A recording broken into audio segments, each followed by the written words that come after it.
Free speech in America 2023. Where do we stand? That's the topic of today's Bold and Blunt. And I'm your host, Cheryl Chumley, giving you a Christian conservative look at today's news, politics, culture, and events. Let me read you this headline from January 12th, 2022. It goes like this. New survey of 4,000 Americans. We agree that free speech is important, but disagree on what's acceptable post-2020. Post-2020 is a reference to January 6, 2020. And here's my question. We agree free speech is important. Isn't that great? America agrees. Well, guess what? The First Amendment does too.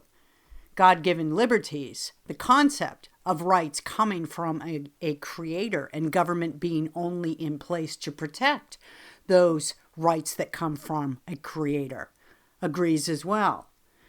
And then the headline goes on, but disagree on what's acceptable. Free speech doesn't care about what you think is acceptable or not. Free speech is free speech.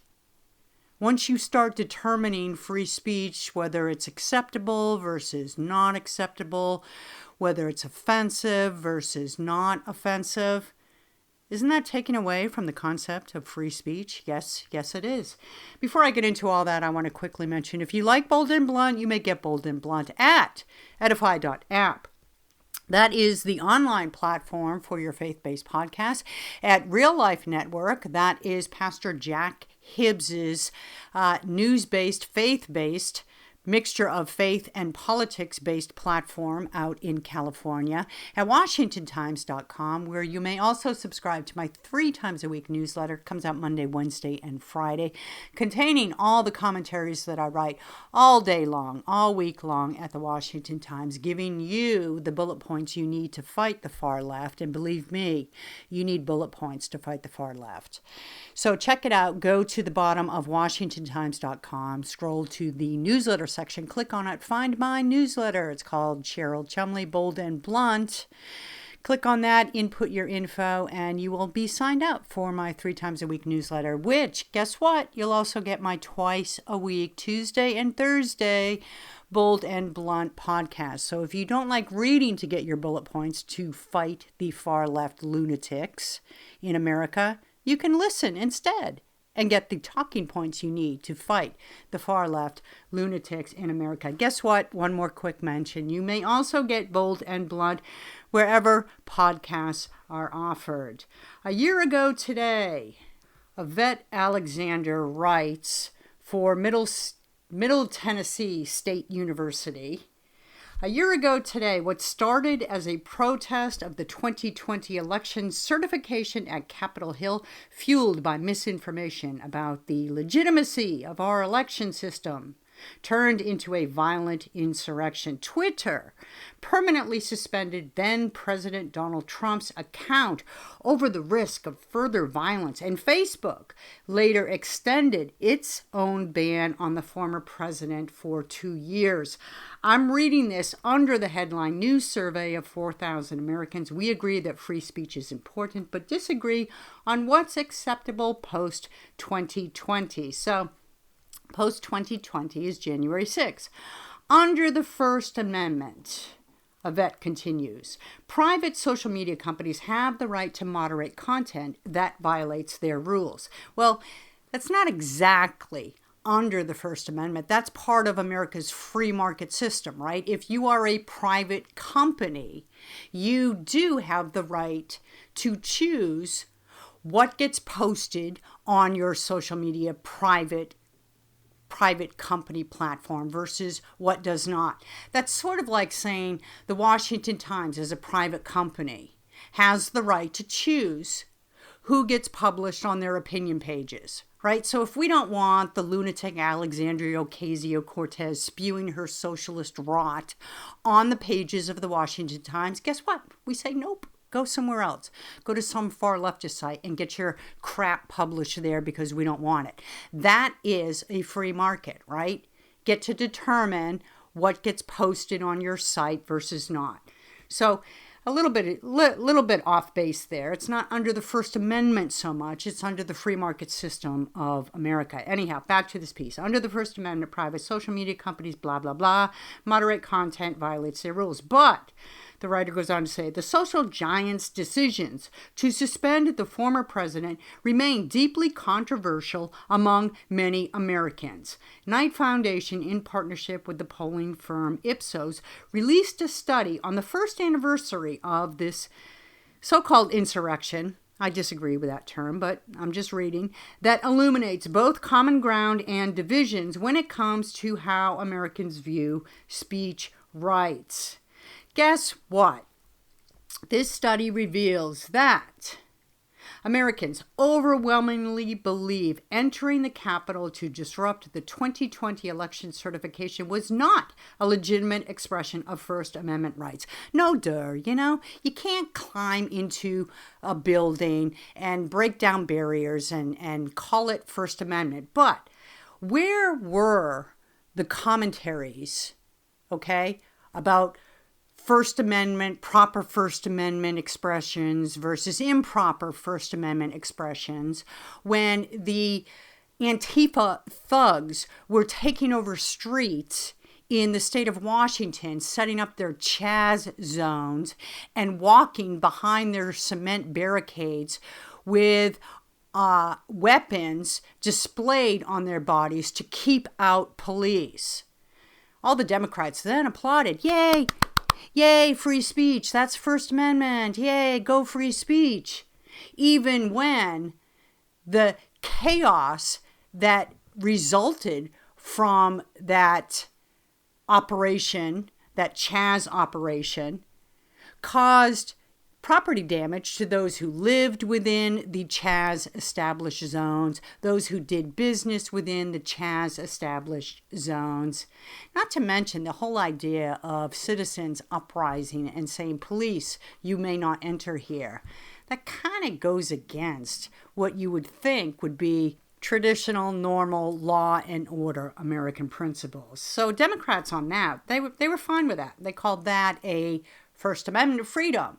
Even though, if you read carefully the words of the First Amendment, and check it out, right? Don't take my word for it. It talks about peaceably assembling, It doesn't say anything about keeping out police and erecting concrete barriers and taking over whole city streets and by force and intimidation, keeping out average law-abiding American citizens. That's not exactly a peaceful assembly.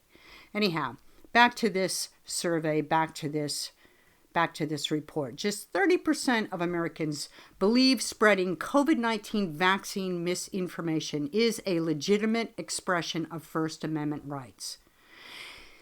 This whole concept of social media censors determining during the COVID-19 crazy years what gets posted versus what does not get posted was an abhorrent abuse of these social media powers, right? To have some kid in a basement somewhere living with his mom because he doesn't want to move out because he doesn't know how to do his own laundry. To have someone of that caliber taking on physicians and researchers and scientists who have for years and years and years studied viruses and virus progression and vaccines and proper vaccines and how public health ought to be conducted, and determining which viewpoints of these scientists are proper enough to post for the public to read and which are deemed misinformation just by common sense standards. That's ridiculous. But this is where social media powers really came into play. This is where the tech giants really abuse their powers, abuse their rights, right? Because they still, as private platforms, private companies, supposedly still have the right to determine what gets posted on their sites. But to just completely wipe out countering viewpoints during the coronavirus crazy and only allow the government narrative to go forth. And by the government narrative, I mean the far leftist, lunatic fringe government narrative, the kind that came from Joe Biden's White House that said, if one face mask is good, then 2 face masks are better. It's common sense. Don't you know? The Anthony Fauci type, I am science, do as I say without question type of science. To allow that to go forward and not allow someone with some doctors out there who have dedicated their entire lives to the field of biology or viruses, and to not allow their voices to go forward. And then come to find out, because of the Twitter files, that this is because government worked hand in hand with these pinheads in their mom's basements, working for big tech giants who have designs really to take over the world, along with billionaires like Bill Gates and globalists like in the World Health Organization and World Economic Forum, to find out that these basement pinheads, under the leadership of their big tech, globalist, power-hungry bosses, were working hand in hand with government to determine what thoughts, what views, what so-called science gets presented on the social media platforms versus what doesn't. Well, that's just classic textbook censorship, government censorship. And that is counter to the First Amendment. That is what the First Amendment says. No, can't do it. But the problem is that we have a public school system that is busily indoctrinating the younger generations to believe that, yes, free speech is good. In theory, free speech is good. But what about free speech that causes harm? Or what about free speech that incites violence? And they start ticking away and tacking away at what actually is good free speech versus bad free speech. And they start having their little lists about what should be put in the column of allowable speech versus speech that is outlawed or prohibited. And guess who gets to determine what speech is good versus what speech is bad? Why? The government. Because who knows best how to determine proper speech than the government, right?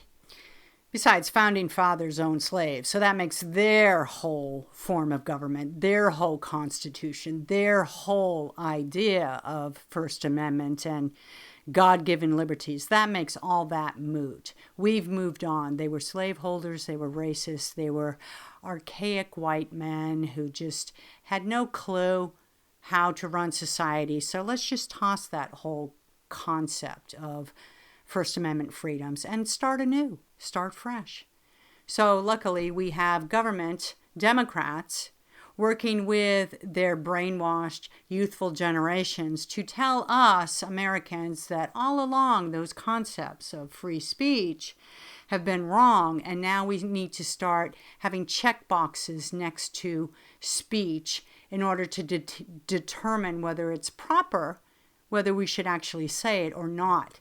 You know, years ago, they started creating these zones on college campuses, free speech zones, where if you wanted to say something that others could deem offensive, you had to go into this particular zone of a college campus in order to say it.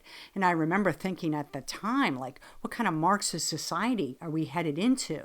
But this is how it works. They start with little test cases, and by they, I mean the leftists, the collectivists, the Marxists, the people who really have no business calling themselves Americans, because you really can't be a real American if your entire being is intent on destroying everything that America stands for. So they on the left, the un-Americans, start with these little test cases. They try here on this college campus. They go to Berkeley and they set up free speech zones, and they make everybody who has conservative viewpoints stand in those free speech zones if they want to bring forth their conservative thoughts, because, of course, to everybody else on campus, their conservative thoughts are tantamount to inciting violence, right? And then they spread that rot. They spread it through other liberal college campuses in America. And then pretty soon you start getting these people graduating from college campuses with the ideas that free speech is great. It's great for democracies, which is another lie. We're not a democracy, okay, in America. We're a republic or a democratic republic, but definitely not a democracy. Free speech is great for democracies, but we have to control some of that speech because it's offensive and it incites violence. And then they say things, they throw out questions like, well, is yelling fire in a crowded theater free speech? Should that be protected? I don't even know how yelling fire is speech, right? That's just a proclamation. That's an announcement. That's an utterance. That's a cry. It's not really speech, and it's not exactly what Founding Fathers had in mind when they were talking about free speech.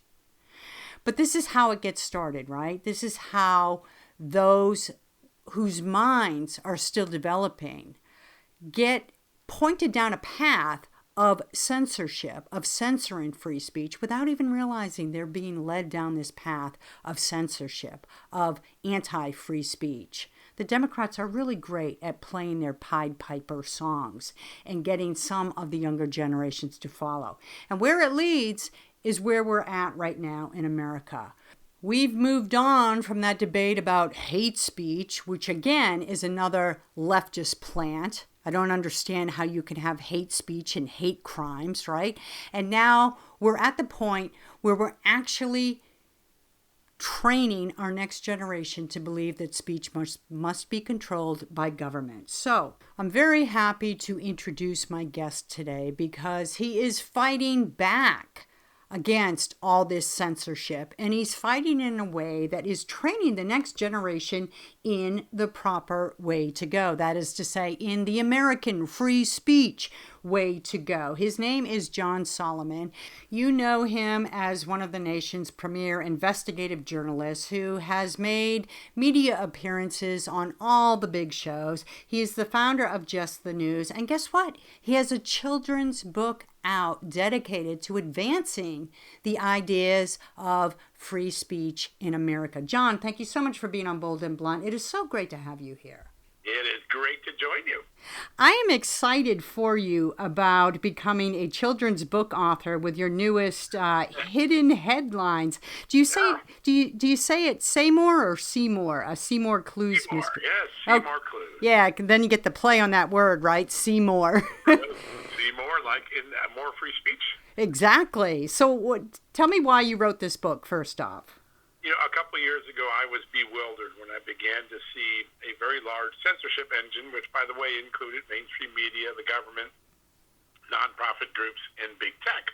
And this started about 2019 with the beginning of the Hunter Biden stories when I saw censorship there, and then the laptop in 2020, and then all of the censorship that went on, particularly government-driven censorship, with the pandemic and the narratives that they tried to enforce on COVID-19 and vaccines and other mitigation strategies. And what I was most upset about was that there didn't seem to be more outcry, more frustration, more indignation that free speech and opinions, whether right or wrong, were being censored. And then I realized, through a little bit of self-discovery, that there were one or two young generations of young American adults that went through the school system and weren't taught the same lessons we learned, that free speech was free for a reason, that the First Amendment was first for a reason, that our founding fathers would never tolerate a government that allowed censorship to be part of its mission.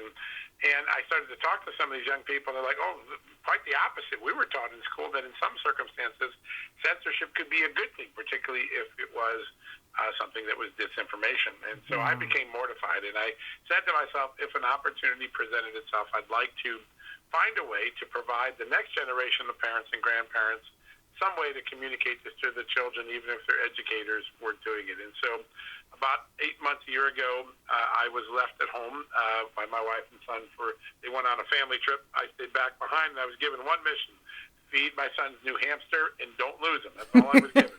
And I fed him every night, but one night I apparently left the cage slightly open. I thought I closed the door, but he got out. And I came home from work. I couldn't find Chunk the hamster.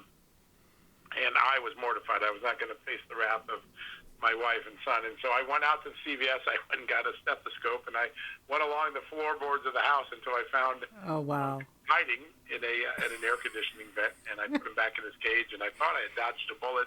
My wife was never going to know what happened, but then the next day my co-host on TV outed me on national television that I had lost my son's hamster, told a funny story. My wife found out, and we said, well, now that Chunk is famous, let's do something. And when Brave Books came to me and said, hey, we'd like you to do a children's book, I said, I know what I want to do. I want to take my son's hamster, turn him into a newspaper publisher in a fictional land, and tell the story of the dangers of censorship and why free speech is important. And Brave Books gave me that extraordinary opportunity. So this book is really about a hamster village, and it has a newspaper run by my son's hamster, Chunk. And he is trying to get a newspaper out to warn the hamster village that there's an impending flood coming, but he can't because someone has clogged the tubes in the hamster village, and the newspaper can't be delivered. The tubes, of course, are an allegory for big tech and the social media companies and what the role they played. And there's a mean old koala bear named Carl. Yes, he's modeled after Karl Marx, and he's trying to suppress the speech in this village, and ultimately this enterprising detective dog named Seymour Clues comes along, solves the mystery, gets the tubes open just in time to warn the hamster population that they're in danger of a flood. And so it's got all your classic characters. There's a peacock named Mrs. P, and got the koala bears, and all these great characters that relate to children and children relate to. But throughout the course of it, what we're trying to do is boil down what we all lived through in the last 3-4 years of censorship in America down to an enjoyable children's story, but leave a lesson that in jeopardizing or censoring free speech can jeopardize the public. It can be bad for the public. And I think with the great work that Brave Books did, particularly the illustrations and the creation of the characters, I think we've achieved that. And so that's the long story of how an investigative journalist suddenly became a children's author. Certainly quite unexpected. And this is for young kids, right? Not teen. Yeah, 4 to 9 is the target group. That's excellent, because like the left always likes to do, get them young. Here you are fighting back. So, right on the money. As founder of Just the News, I was on your website, and I noticed one of the stories you had on there was the current events issue facing us about the White House and cocaine found in the White House. And, supposedly there's an investigation going on, but why is it taking so long? It's a great question. Most of the law enforcement experts we talked to, people who served in the FBI, the Secret Service, and Customs Border Patrol and other agencies, listen, this is an easy thing to solve. There are cameras all over the White House. There is going to be fingerprints on the baggie of cocaine. There'll be fingerprints on the cell phone case in which the baggie was found. The timing of that cell case being placed in the box should be easy to tell from the cameras. It should take 30 minutes, as Mark Morgan, the former assistant director of the FBI, former commissioner of the Customs Border Protection Agency, so 40-year veteran of law enforcement. It should take 30 minutes to do this. We don't know why. There seems to be a slow walking here. But whatever the case is, the idea that it can't be solved is improbable to all the experts we talked to. And they talked the tactics that they would use to solve this crime. The White House has been hinky. It's been unwilling to answer a lot of questions from the podium. And it may suggest that whoever the person is, the perpetrator is, maybe someone that could be embarrassing to the Biden administration if they are the possessor or the person who brought those drugs in. I know a lot of people speculated about Hunter Biden. It's highly improbable that Hunter Biden would have used that entrance. Family tends to go through a different entrance into the residence and into their so.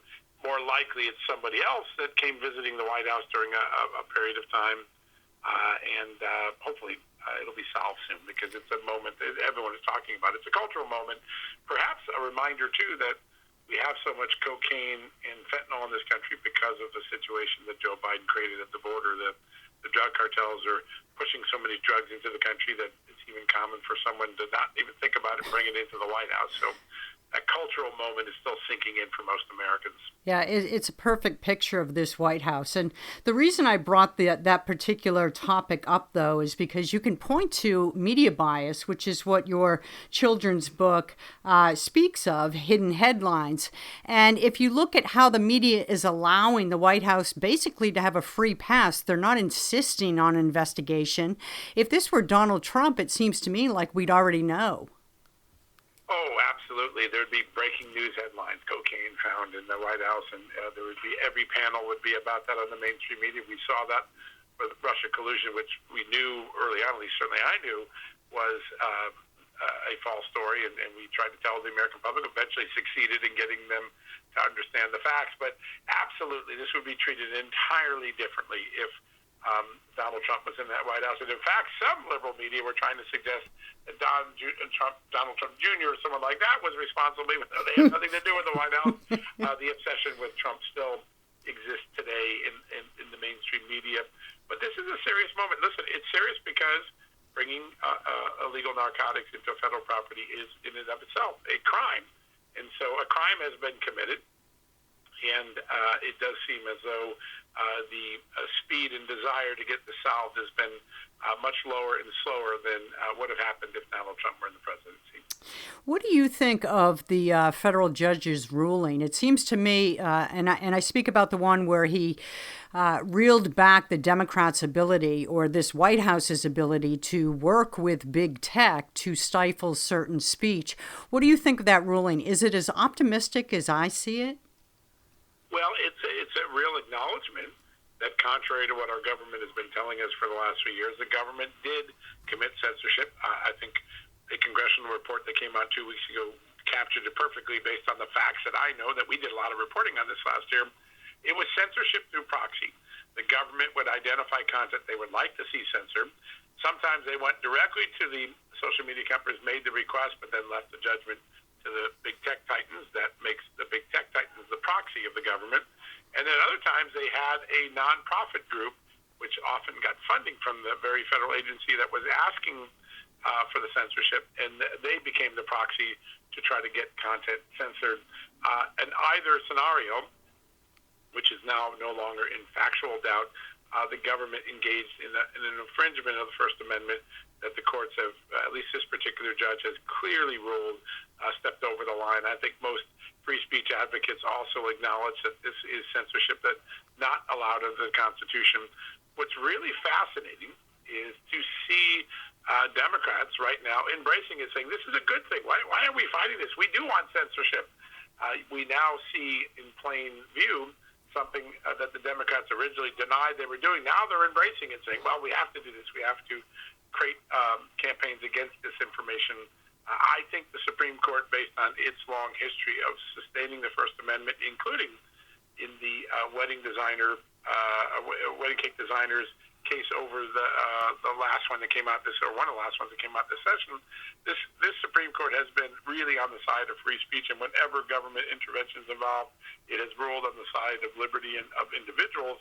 I think that when this gets to the Supreme Court, this ruling probably gets affirmed. Now, it could get reversed at the appellate court level, depending how it works its way through the court system. But it's very important for people to understand this Democratic administration is trying to support censorship. It actually thinks the judge erred in siding with an individual's right to express their opinions freely. That, I think, should sink in with people as we get closer to the election.